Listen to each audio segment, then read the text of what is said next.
정말 이웃초청주일 지난 주일은 정말 참 너무나 감동적인 그런 시간들이었습니다. 특히 저녁 예배 때 그 민호기 목사님께서 함께 하셨던 그 찬양 그 집회도 너무나 큰 은혜의 시간들이었죠.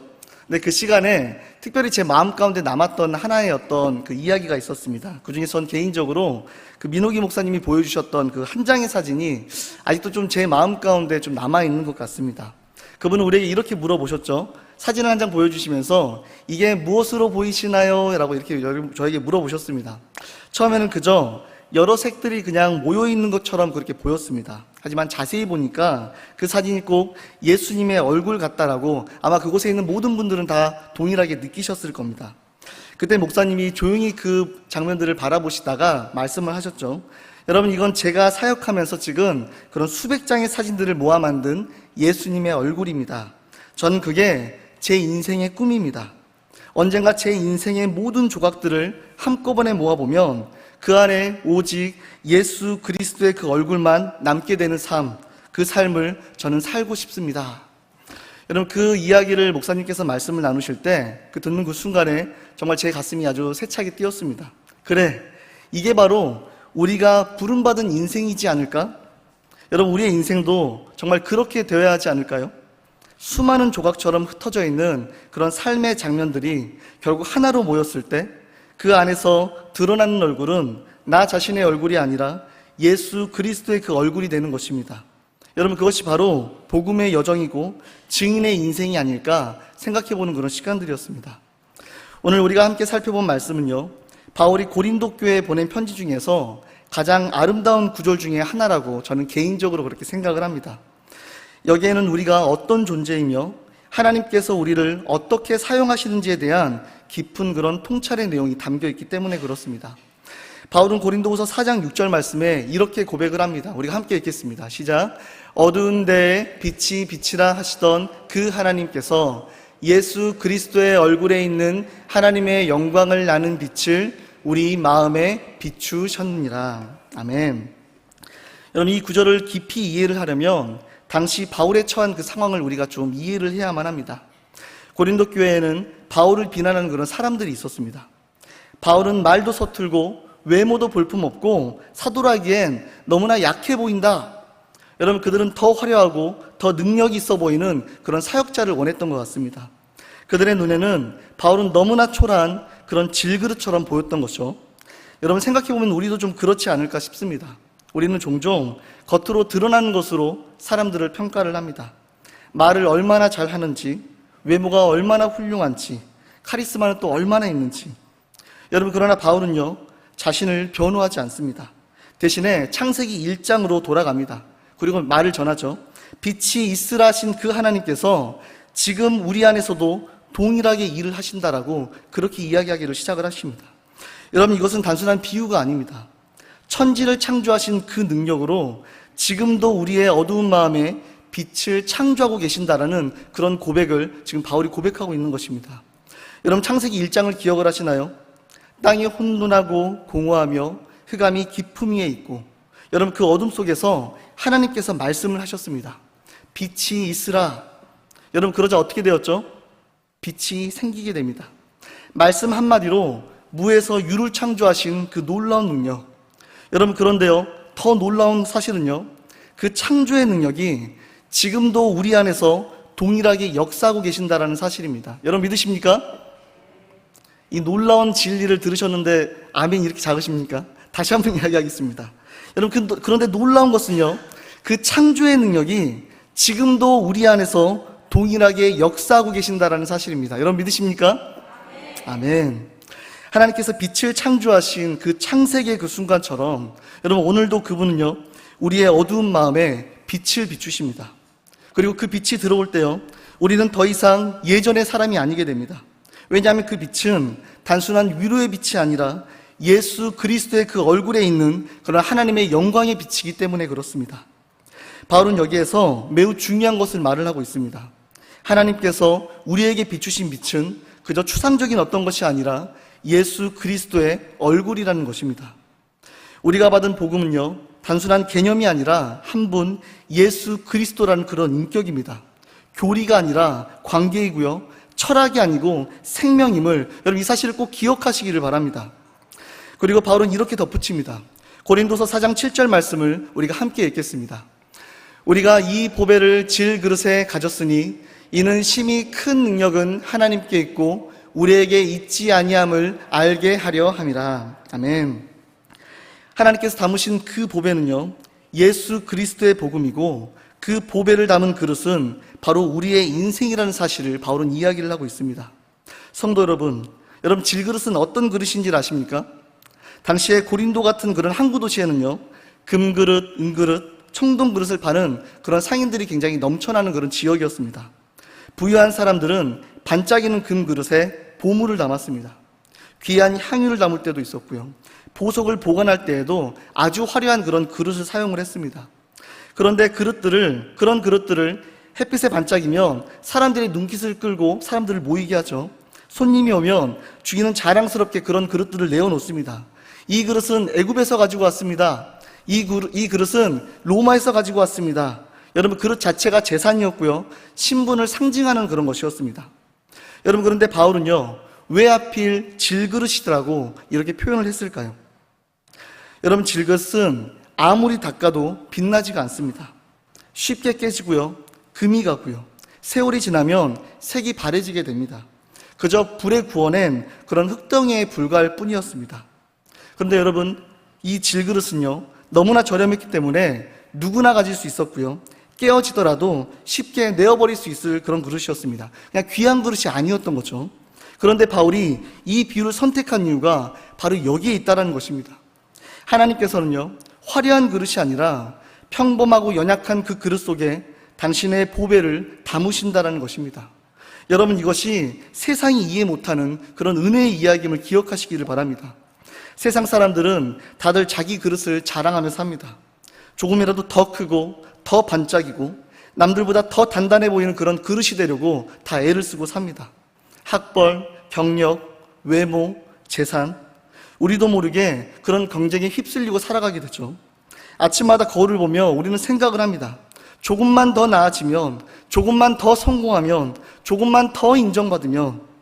여러분, 그러나 하나님께서는요, 그릇 자체보다 그 안에 무엇이 담겨 있는다는 것을 보신다는 사실을 여러분 기억하시기를 바랍니다. 그릇은 언젠가 깨질 수 있지만 그 안에 담긴 보배는 영원하기 때문에 그렇습니다. 그래서 믿음의 사람은요, 내가 어떤 그릇인가를 자랑하지 않습니다. 대신에 내 안에 어떤 보배가 있는가, 여러분 이것을 자랑한다는 사실을 여러분 기억하시기를 바랍니다. 여러분, 이것이 바로 복음의 역설입니다. 하나님께서는 강한 자를 통해서가 아니라 약한 자를 통해서 주님의 능력을 드러내신다는 겁니다.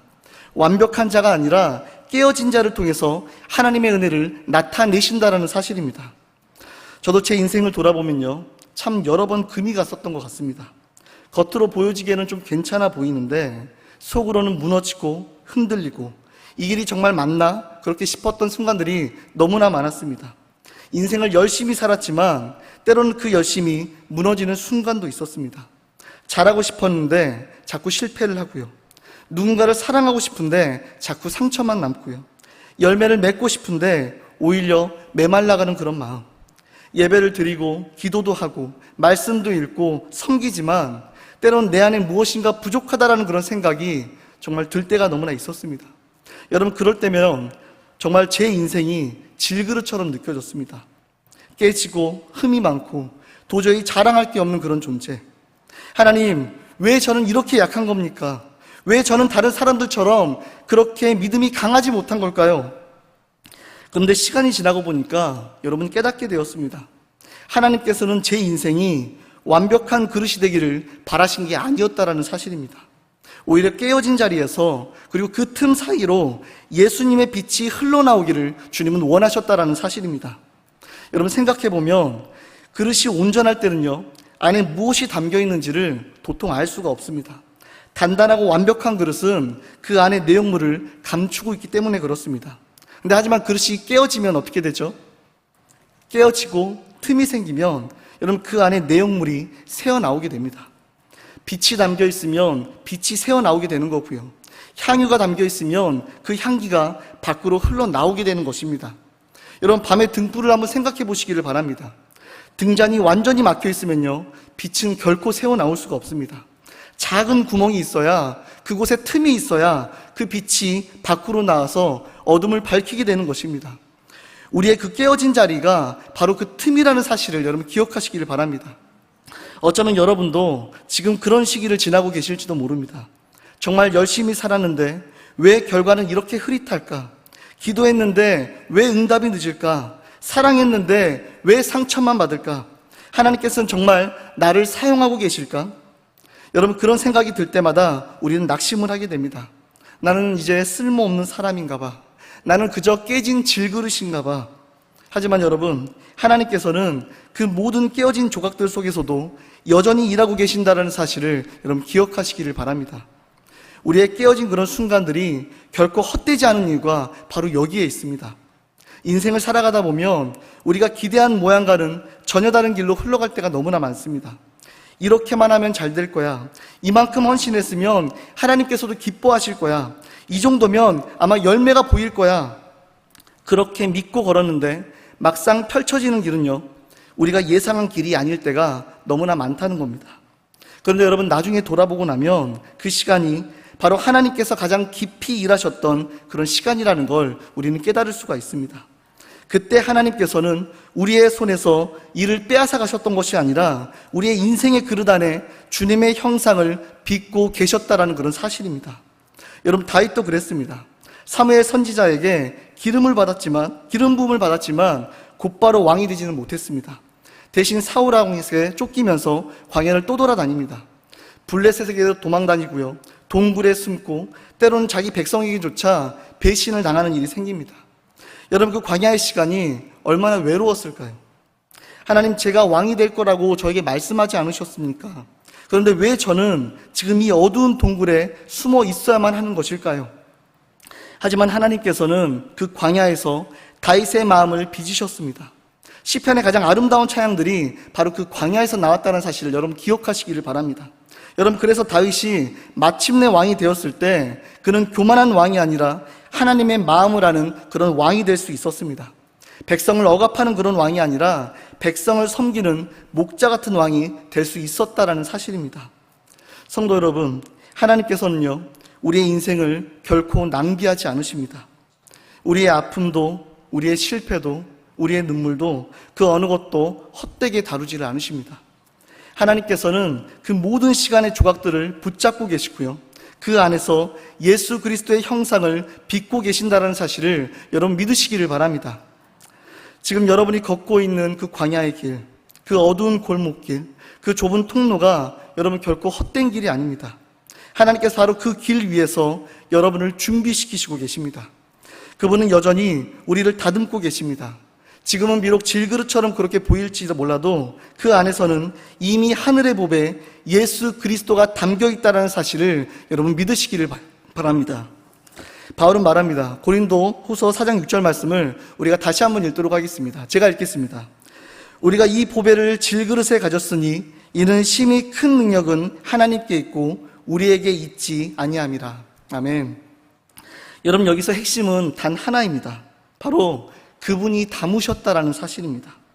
우리가 스스로 담은 것이 아니라요, 하나님께서 친히 그분의 보배를 우리 안에 담아 주셨다라는 그런 사실입니다. 사랑하는 성도 여러분, 우리는 종종 내가 얼마나 믿음이 좋으냐로 자신을 평가를 합니다. 기도를 얼마나 했는가, 얼마나 헌신했는가, 얼마나 오래 믿었는가, 얼마나 성경을 많이 읽었는가. 여러분, 그리고 그 기준에 미치지 못하면 스스로 책망하기도 하죠. 하지만 복음은 우리의 능력이 아니라 그분의 능력을 말한다는 사실을 기억하십시오. 우리의 자격이 아니라 그분의 은혜를 말을 하는 겁니다. 우리의 완성도가 아니라 그분의 신실함을 말하는 것입니다. 바울은 자신을 깨진 질그릇으로 이해를 했습니다. 그의 삶에는요, 수없이 많은 상처들이 있었습니다. 고린도서 11장을 보면 그가 겪은 고난들이 나옵니다. 5번이나 40에 하나 감한 매를 맞았고요, 3번 태장에서 맞았고요, 1번 돌로 맞았고요, 3번 파선하였고 밤낮 깊은 바다에서 그는 지내고 살았습니다.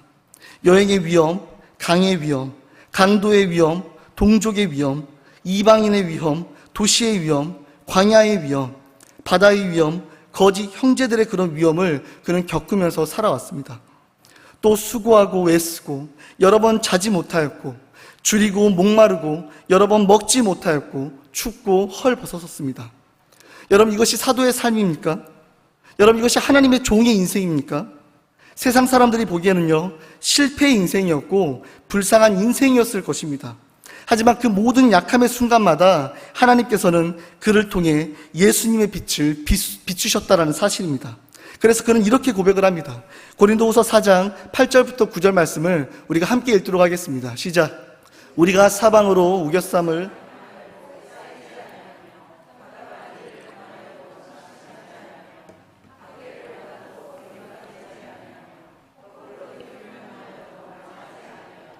아멘. 여러분, 이 고백이 얼마나 놀라운 줄 아십니까? 바울이 우겨쌈을 당하지 않는다라고 그렇게 말하고 있지 않습니다. 우겨쌈을 당해도 쌓이지 않는다라고 말을 하고 있는 겁니다. 답답한 일이 없다라는 게 아니라 답답한 일을 당해도 낙심하지 않는다라고 그는 고백하고 있습니다. 박해가 없다라는 것이 아니라 박해를 받아도 버림받지 않는다라고 그는 지금 고백하고 있는 겁니다. 여러분, 그는 쓰러질 때마다 오히려 더 분명하게 알게 되었습니다. 아, 내 안에 그리스도가 계시는구나. 내가 아니라 그분이 나를 붙들고 계시는구나. 나는 질그릇에 불과하지만 내 안에 그 보배는 영원하신 것이구나. 바울은 그렇게 고백하며 인정할 수 있었던 것입니다. 그리고 바울은 마침내 이렇게 고백을 합니다. 내가 약한 그때 곧 강함이라. 아멘. 여러분, 이것이 바로 복음의 놀라운 진실입니다. 우리가 약할 때 여러분, 하나님이 강하십니다. 우리가 낮아질 때 그분께서 높아지십니다. 우리가 비워질 때 그분으로 우리의 삶이 채워진다는 사실을 여러분 꼭 기억하시기를 바랍니다. 성도 여러분, 하나님께서 우리를 질그릇으로 만드신 분명한 이유가 있습니다. 그릇이 아름다워서가 아니라 그 안에 보배가 더욱 빛나게 하시려는 것입니다. 여러분, 그릇이 완벽하면 사람들은요, 그릇을 봅니다. 와, 저 사람 정말 훌륭하네. 저렇게 믿음도 좋고 저렇게 헌신적이고 저렇게 사랑도 많고. 여러분, 그러면 사람들의 시선은요, 그 사람에게 머뭅니다. 그 사람이 영광을 받는 것입니다. 하지만 약하고 부족한 사람이 놀라운 능력으로 그 삶을 살아갈 때 사람들은 묻게 됩니다. 저 사람은 약한데, 저 사람은 부족한데, 저 사람의 환경은 너무나 고통스러운 것 같아 보이는데, 그런데 어떻게 저렇게 살 수 있지? 어떻게 저렇게 감사할 수 있지? 어떻게 저렇게 사랑할 수 있지? 뭔가 다른 힘이 그의 삶 가운데 함께하고 있는 것만 같아. 여러분, 그때 사람들은요, 그 사람이 아니라 그 사람 안에 계신 예수님을 보게 되는 것입니다. 그 사람의 능력이 아니라 하나님의 능력을 보게 되는 것입니다. 여러분, 바로 이것이 증인의 삶임을 기억하시기를 바랍니다. 사람들은 자기의 그릇을 자랑을 합니다. 나는 이런 배경이 있어요. 나는 이런 성취를 이뤘습니다. 나는 이런 사람으로 인정받고 싶어요. 하지만 그리스도인은 여러분 달라야만 합니다. 그리스도인은요, 그릇이 아니라 보배를 자랑하는 사람임을 여러분 꼭 기억하시기를 바랍니다. 물론 하나님께서 우리에게 주신 은사와 재능, 우리가 이룬 성취들, 여러분 그 모든 것들을 귀하게 여기십니다. 하나님께서는 우리를 통해 일하시기를 원하시고요, 우리의 손과 발과 입과 마음을 하나님은 사용을 하십니다. 여러분, 그러나 그 모든 것의 목적은요, 결국 하나, 주님을 드러내는 것임을 여러분 꼭 기억하시기를 바랍니다. 우리의 자랑은 단 하나, 내 안에 예수가 살아계신다라는 것일 뿐임을 여러분 꼭 기억하시기를 바랍니다. 내가 잘나서가 아니라 하나님께서 내 인생에 깨어진 그 그릇 속에 들어오셨다라는 그 사실, 여러분 그것이 우리가 가진 가장 큰 영광된 사실임을 여러분 꼭 믿으시기를 바랍니다. 여러분, 그래서 바울은요, 갈라디아서 2장 20절 말씀에 이렇게 고백을 합니다. 내가 그리스도와 함께 십자가에 못 박혔나니 그런즉 이제는 내가 사는 것이 아니요 오직 내 안에 그리스도께서 사시는 것이라. 여러분, 이것이 바로 그리스도인의 정체성입니다. 내가 사는 것이 아니라 그리스도께서 내 안에서 살아가시는 것입니다. 이제 여러분의 삶을 한번 돌아봅시다. 혹시 지금 너무 약하게 살아가고 계신다라고 느끼십니까? 이제 더는 못하겠어. 이것이 나의 한계야. 나는 이 정도밖에 안 돼. 여러분, 바로 그 자리가 하나님께서 일하시는 자리입니다. 하나님께서는 그 무너진 틈 속에서 빛을 비추시고요, 그분의 얼굴을 드러내십니다. 여러분, 모세를 기억하십니까? 그는 말을 더듬었습니다. 하나님께서 그를 부르셨을 때 그는 이렇게 고백을 하죠. 주여, 나는 본래 말을 잘 못하는 자이니이다. 그러나 하나님께서 뭐라고 그에게 말씀하시죠? 내가 말을 잘하게 만들어주마, 이렇게 말씀하지 않으셨습니다. 내가 내 입과 함께 있어서 내가 할 말을 가르치리라 라고 하셨습니다. 하나님께서는 모세의 약함을 고치지 않으셨습니다. 대신에 그 약함 속에 함께 하셨습니다. 그래서 말 더듬는 그런 모세가 이스라엘 백성을 이끌고 홍해를 건너고 시내산에서 십계명을 받고 40년 광야의 길을 인도할 수 있었던 것입니다.